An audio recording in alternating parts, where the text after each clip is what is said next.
அந்த வானத்தை போல மனம் படைச்ச மன்னவனே,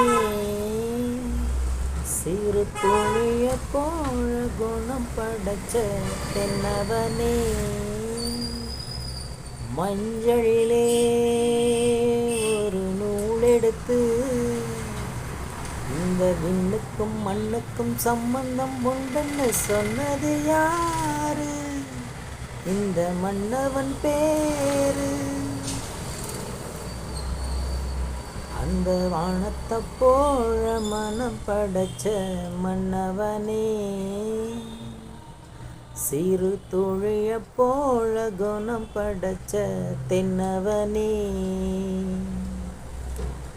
மஞ்சளிலே ஒரு நூல் எடுத்து இந்த மண்ணுக்கும் விண்ணுக்கும் சம்பந்தம் உண்டுன்னு சொன்ன